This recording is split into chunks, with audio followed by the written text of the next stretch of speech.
afternoon mga bro. Ayan. Dito ulit tayo sa ating mga alaga. Dahil nagpakain tayo. Yun yung pinakawalan natin na biyag. Ayun siya. Yung ang second batch natin. Pinanganak yun. Nakay. Ito, nakita ko na rin to kanina. Ayan. Nakabuhin na yan. Lumalabas-labas na rin. Ito na nakita ko yung kasama nilang rumurunda. Kaya tayo'y lumabas nga. At yung iba nating mga alaga naman, okay naman. Itong brown, nandito dito. Hindi pa natin nakitang lumilipad. Dito lang siya. Yung the rest, tinulong muna. Kasi sobrang init. Yung sa taas, yung dalawang inakay dito, ay lumalaki-laki na rin. At hinayaan na rin natin na nakabukas lagi to. Second day na to na nakabukas. Total naman yung ating bihag dyan marunong na bumalik. Yun nga, ando na siya Hindi lang siya tumatambay. Okay. Tapos ano pa ba? Sa manok natin, yan. Medyo nahihirapan na sila. Sa init. Hindi talaga ito ngayon. Kalapati na lang talagang kahit pa paano nakaka-recover na kahit sa sobrang init. Dumating nga ito, parang malata yung mga manok. Sobrang init kasi. Yan sila may itlog naman tayong isa. Bukas ko na siguro kuhanin yan. Yan. Lagi na nakabukas to. Yan ang magit ko kanina. Yun, yung abuhin na yun. Lumalabas-labas na rin yan. Ito dito. Kasama nung ngayong bihag natin isa. Yung bihag natin. Yung magkapatid, ayan, hindi ko alam kung saan natutulog, pero andyan sila ngayon. At hindi ko rin alam kung kagabi dito ba sila natulog. Ayan na lang itim. At yung barako natin isa, ayan.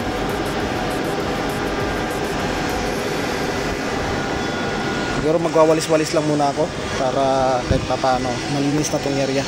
Kasi medyo nakakalat na yung mga dumi nila. Pati yung ng manok, nilabas nila. Okay?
At yun na nga, nakapagwalis-walis na tayo.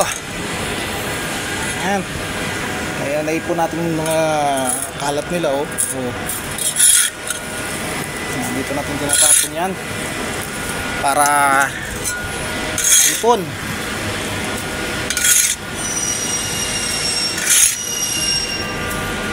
Yun, kakahingal ha. Edit lang tayo gumawa rito pero hindi hingal na.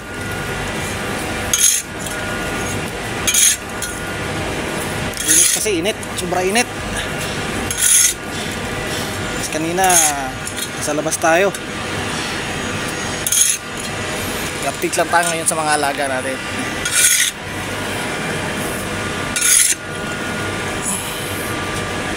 Yun, siguro hanggang dito na lang ang ating video for today. Ingat-ingat na lang ang lahat.